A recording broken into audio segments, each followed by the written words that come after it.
Beleza, beleza. Bora lá. Conforme prometido, então, toda sexta, uma aulinha nova aí, né? E hoje vamos ter uma aulinha mesmo, né? As outras aulas são mais demonstrativas, é só mostrando um pouco aí das vantagens da programação parametrizada, né? Vamos fazer juntos um programa hoje? Vamos ver, vamos criar aqui do zero juntos, para a galera realmente ter uma aula mesmo, né? Em vez de só uma demonstração. Vamos lá. Vou vir aqui na minha pasta, criar um programa novo. Vamos fazer um programa, por exemplo, de furação. Vou colocar maiúsculo aqui, furação. Furacão, né? Para não usar o cedilha aí. Então, ok. E vamos lá. Vamos fazer então um programa para furo. Então vou dar um nome aqui, ó. Fresar furo. Pronto. Um comentário inicial ali com ponto e vírgula, que é só um nome, só um guia, um recado para nós. E aí vamos lá, né? O que eu preciso parametrizar em um furo? Vamos colocar nossa primeira variável aqui como R1. Nossa variável que vai ser, por exemplo, o diâmetro do furo. É uma coisa importante para a gente parametrizar. Eu quero controlar o diâmetro do furo. Então, sei lá, um furo de 20 milímetros. Beleza? Coloca um comentário aqui para o operador saber do que eu estou falando. Diâmetro do furo. Beleza? Está feita ali nossa primeira variável, certo? Segunda variável, R2, vamos colocar, por exemplo, a profundidade do furo. É importante também, né? Para a gente poder controlar quanto que esse fresamento. Vou fresar um furo em cheio, no maciço, sem broca de centro, sem furação prévia. Vou simplesmente fresar um furo. Isso é muito bom para quê? Corrige posicionamento e localização, né, do furo, distância entre centro, corrige perpendicularidade. Se já tem um furo feito que não está perpendicular, ele vai lá e fresa perpendicular, né? Isso se a máquina, claro, estiver bonitinha, alinhadinha, né, para não deixar ovalizado também. Mas é uma excelente operação aí para muita gente. Bastante gente gosta. Então vamos fazer, por exemplo, 30 milímetros de profundidade. Então vamos colocar aqui profundidade do furo. Beleza? Sempre após o ponto e vírgula aí no comando Siemens e entre parênteses no comando Fanuc, né, para comentários. Muito bem, o que mais? O R3 eu posso colocar aqui também a minha profundidade por passada ou o número de passes, né? De alguma forma eu preciso controlar o quanto que eu vou remover, né? Ou o meu AP ou o número de passadas. Vamos tirar o AP, por exemplo, vou tirar 2 milímetros por passada. Como assim por passada? Ela vai fazer uma hélice e a cada hélice ela vai remover lá 2 milímetros, então, ok? Então é profundidade por passe, ou o nosso AP. Beleza? Está feito aí, então, diâmetro do furo, a profundidade e a profundidade por passada. Será que já é bastante? Vamos começar o programa. Vamos começar a fazer o programa. Vai surgindo a necessidade e a gente insere mais parâmetros aí, certo? Como é que a gente começa o programa? Chama lá uma ferramenta. Tem muitas pessoas que colocam aqui os códigos de segurança, G90, G21, G54, algumas coisas. Eu, particularmente, sou um pouquinho mais objetivo, mas fique à vontade, né, para fazer da forma como você achar melhor. Sabe que CNC tem muito disso, né? Gosto pessoal, muitos recursos aí que são mais para prevenção. O que mais? Um RPM lá, vou botar algo aqui simbólico, só para a gente focar mesmo na operação em si, né? Então botei lá um S, que é o RPM, o F, que é o avanço, o M3, que é o sentido de giro, né? O que mais? Um G0, G54 aqui de posicionamento, vamos colocar como o zero peça estando no centro do furo. Ok? Então, o centro do furo, e aí então eu posiciono no XYZ. Posicionei a minha ferramenta no centro do furo. Ok? D1, Z2 para eu me aproximar, em G1, Z0 para tocar na peça. Então, eu estou nesse momento no centro do furo e em Z0, tocando aí na superfície da peça. Certo? O que mais que eu preciso agora? Em G41, eu vou compensar o raio da ferramenta na periferia do furo. Só que aí vem a nossa primeira programação em variável. O que a gente precisa fazer? Eu sei que o diâmetro do furo, quanto que está aqui? Ó? O diâmetro do furo nesse momento está 20. Então eu teria que colocar aqui, por exemplo, X10, que é a metade do furo. Só que se eu botar X10, então o furo sempre fica com 20. Qual é a vantagem, né, de usar a programação parametrizada? Eu não coloco o número 10 aqui. Eu coloco, por exemplo, X igual R1 sobre 2. Né, para poder fazer ela dividido por 2. Então, X, quando eu boto lá X igual a R1 sobre 2, eu estou representando o raio do furo. Por quê? Porque R1 é quem? R1 é o diâmetro do furo. R1 sobre 2 só pode ser, então, o raio do furo. Okay? É importante eu não colocar X10. Eu sei que vai ser 10, a metade de 20 é 10. Mas em algum momento eu posso mudar lá o diâmetro e o programa já muda sozinho. Beleza? Então, compensei ali o nosso raio da ferramenta na metade do diâmetro do furo. Beleza? E aqui, o que a gente precisa fazer? Nesse momento, eu vou precisar contabilizar o número de passes, para saber se eu vou chegar na profundidade final ou não, se eu devo fazer mais passadas ou não. Então, eu vou colocar aqui uma variável, por exemplo, R10. Vou deixar um espaço, como eu criei 3 aqui, se eu quiser criar mais variáveis, vou deixar dar um pulo aqui e vou ir para o 10, para se eu quiser adicionar mais ali. Então, R10 é igual a 0. O que é esse R10 aqui? Vou colocar um comentário aqui. Ele vai ser o nosso contador de passes ou controlador da profundidade final. Né? Depende lá. Aqui eu não coloquei número de passes, né? Coloquei a profundidade. Então ele vai controlar a profundidade. Vou botar aqui controlar a profundidade de Z, certo? Mas ele pode também contar o número de passes, se você assim preferir. Dá para fazer muita coisa de muitas formas diferentes, né? Beleza? Então agora, vou até pular uma linha aqui, porque agora vai começar a usinagem mesmo. O que a gente vai fazer? Vou botar em G91 para poder dar um incremento em Z, né? E vai ser em hélice. Então vou colocar um G3 e X e Y não vou colocar. Por quê? Porque é o mesmo. Ele vai dar 360 graus e vai começar do mesmo X e Y que ele começar, ele vai terminar. Então ele é opcional. Eu não preciso colocar um valor que é o mesmo valor inicial, é o final, é o mesmo ponto. Então vou colocar só o Z. Por exemplo, Z menos, na verdade não posso colocar número, né? Vou colocar aqui o Z é igual a menos a variável 3. R3, quem é R3? É aqui, ó, que eu pedi de profundidade por passe, é o meu AP. Ok? Então vou descer aqui o meu AP. Pronto. Desceu, só que desceu em G3. G3 você sabe que eu preciso do I, que é igual à distância do ponto inicial ao centro, nesse caso vai ser um I negativo, e vai ser igual aqui, ó. Vou até copiar, e vou aqui, vou fazer o quê? Colar. Certo? O menos ficou ali do outro lado, vou botar aqui menos R1 sobre 2, que é o quê? É o raio do furo, certo? O J vai ser 0, porque eu estou em Y0, e está feito ali a nossa programação de interpolação helicoidal. Ela vai descer o valor do que eu pedi lá, da R3, que eu solicitar aqui no R3, ela vai descer 2 milímetros nesse caso, e tanto o I quanto o X aqui, ó, eles estão trabalhando com a metade do furo. Certo? Muito bem. Eu gosto já de botar o G90 aqui desde cara logo, porque usei o G91 e já cancela ele fora, para não ter risco do programa continuar sem ele. Então esse é o trecho que tem que ser repetido. Ele desce. Já chegou na profundidade final? Encerra. Se não chegou, vai de novo. Já chegou? Encerra. Se não chegou, vai de novo. Esse trecho vai ficar repetindo. Então vou usar aqui o meu R10 novamente para dizer o quê? Ele era de 0. Por que ele era 0? Porque ele estava em Z0. No momento que ele estava em Z0, meu R10 valia 0. Ele está controlando a profundidade. Ele vai contar a profundidade, ou controlar, né, a profundidade. Então, se eu já desci uma quantia, então agora o valor dele mudou.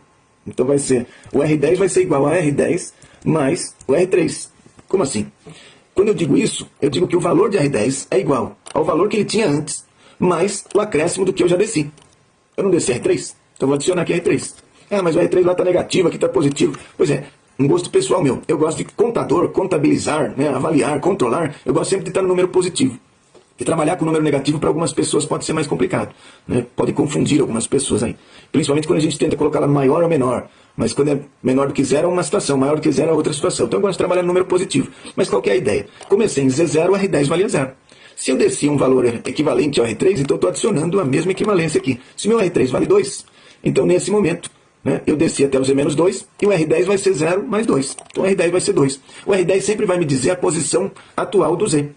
Só que o R10 me fala positivo. E na realidade ele está descendo negativo. Mas está tudo bem, porque aqui na profundidade final do furo, eu pedi também valor positivo. Né? E acho mais fácil, mais simples para o operador colocar um valor positivo, que a profundidade é 30, 50, 20, é 10. Né? Coloca a profundidade positiva aqui. Na minha opinião, dá para colocar negativo? Dá também. Mas é uma outra ideia, talvez para um outro dia. Hoje vamos tentar ser mais objetivos aí. Então, fiz essa situação e agora eu preciso colocar um salto condicional. Salto condicional a gente usa a função if, que em inglês é se. E o que eu quero dizer? Se a minha profundidade final lá, ó, a profundidade final é R2. Então, se, na verdade, vamos falar do R10, né?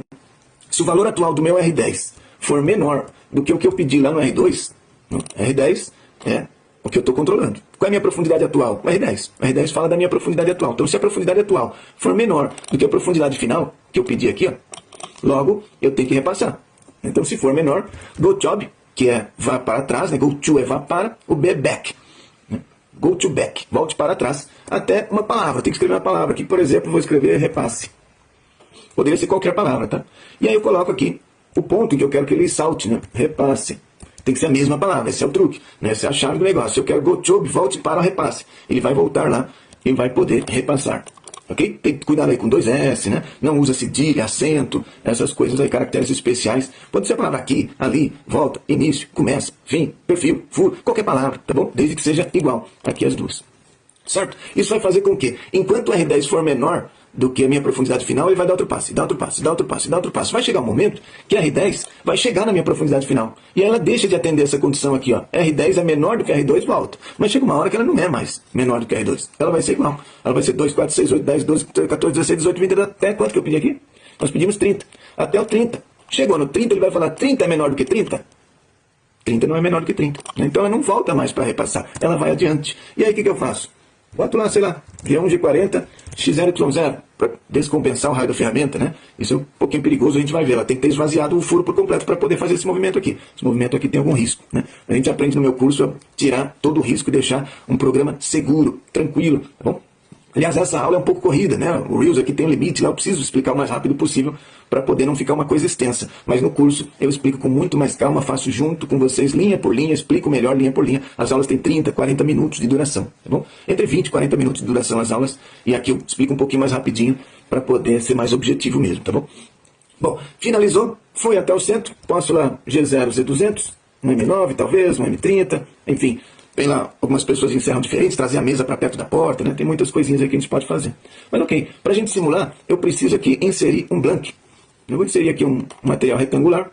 E aí vamos lá, se eu pedir um furo de 20, né? Então vamos ver qual ferramenta eu tenho aqui na número 1. Uma fresa de 12, tá bom. Vou manter aqui uma fresa de 12 para fresar um furo de 20. Por quê? Ela deve ser maior do que a metade do furo, para que ela possa fazer um esvaziamento completo. Lembra que lá no final tem um movimento perigoso? Então, é necessário que a gente se atente a isso aí. Vamos ver uma simulação aqui para ver como é que está isso aí, se teve algum erro, né? Ao vivo pode ter algum errinho de programação aí. Mas não teve não. Olha lá. Bonitinho, fresou lá e deu certo, né? Vamos ver de novo? Vamos observar o Z aqui, ver se dá para a gente ver. Vou dar o play aqui novamente. Veja aqui, 2, 4, 6, 8, é bem rapidinho, né? Interpolação helicoidal é assim mesmo. Simulação ela é muito rápida. Mas ela fez ali. Vamos fazer um diâmetro maior, que aí dá para a gente ter uma experiência melhor na simulação. Por exemplo, um furo de 50 milímetros.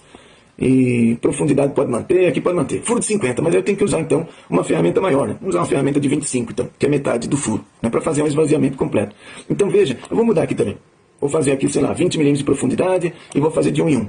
Para vocês perceberem a imensa vantagem, né, da gente ter a programação parametrizada. Veja, o mesmo programa que eu fiz aqui em 10, 12 minutos aqui com vocês, ele pode ser alterado em segundos aqui. Já mudei o diâmetro, mudei aqui a profundidade, mudei o AP e vou simular. E vamos ver como é que fica lá. Veja lá, agora é um outro diâmetro, uma outra profundidade, né? E uma outra situação. Quando o furo não é passante, eu preciso planificar o fundo lá, fica uma marquinha lá no fundo, né? Por quê? Porque ela está descendo em hélice. Então, quando o furo não é passante, é interessante, vamos lá no modo de edit aqui, ó. Vamos editar esse programa aqui. Então, ela foi lá, se por acaso ela terminar, né, já fez toda a parte da profundidade, o que a gente pode fazer? Vou até copiar esse daqui, ó. Copiar, venho aqui e vou colar, só vou tirar o Z. Para ela planificar o fundo. Tá? Vamos fazer novamente? Para ver se agora ela vai fazer bonitinho. Então ela faz em hélice o tempo inteiro, certo? Exceto na última. Na última ela planifica lá o fundo e agora deixou ela bonitinho. Ok? Se eu tiver outro aqui, vou agora de 5 em 5. Digamos que é um material mais molinho, uma ferramenta melhor. Vamos observar o Z aqui. Ó. Z menos 5, 10, 15, 20. Certo? De 5 em 5, de 2 em 2, de 1 em 1. Né? Diâmetro muda. Não, quero um furo de 10 milímetros. Vou de 1 em 1 e vou usar então uma ferramenta, uma fresa de 8. Beleza. Quantos segundos eu demorei aí? Pronto, o programa está feito. Veja lá a simulação. Agora vai ficar um furo em miudinho, né? Quase não vai dar para ver direito. Mas está feito lá. Certo? Difícil? Então é isso. Espero que tenham gostado. Primeiro programa então que fizemos juntos, ao vivo aqui. E controlamos aí o diâmetro do furo, profundidade do furo e a profundidade por passe. Mudou isso aqui em segundos, eu já tenho um novo cenário. Posso fazer primeiro o furo, depois o rebaixo da cabeça do parafuso, por exemplo, usando o mesmo programa. Em segundos ali eu mudo, faz o furo, depois eu mudo de novo, faz o rebaixo da cabeça. Posso controlar isso em várias quantidades, em várias posições diferentes. Posso colocar aqui variáveis que controlam a localização do furo, para fazer em mais localizações diferentes. Né? Ela transfere a origem. Enfim, já me estendi bastante aqui, o vídeo já ficou um pouco longo. Peço perdão pela correria. Bom, é por causa do canal aqui, por causa dessa situação que é um pouco mais apressada. Mas se você quiser aprender com calma, tranquilamente, estudando, nós vamos ter em torno de 25 aulas de 20 a 40 minutos dentro do nosso curso, onde a gente vai aprender furação, fresagem externa, cavidade interna, cavidade circular, retangular, fresamento de rosca interna, fresamento de rosca externa, fresar furo, no torno, tornear rosca, tornear interno, tornear externo, fazer esfera na fresagem, esfera no torno. Vai ter muita coisa boa, meados de agosto aí, tá? A gente já pode, não tem uma data ainda exata, porque ainda estou ralando, correndo, com muito capricho aqui, gravando as aulinhas para vocês. Mas meados de agosto a gente vai ter a estreia do curso aí. Muito obrigado, até mais.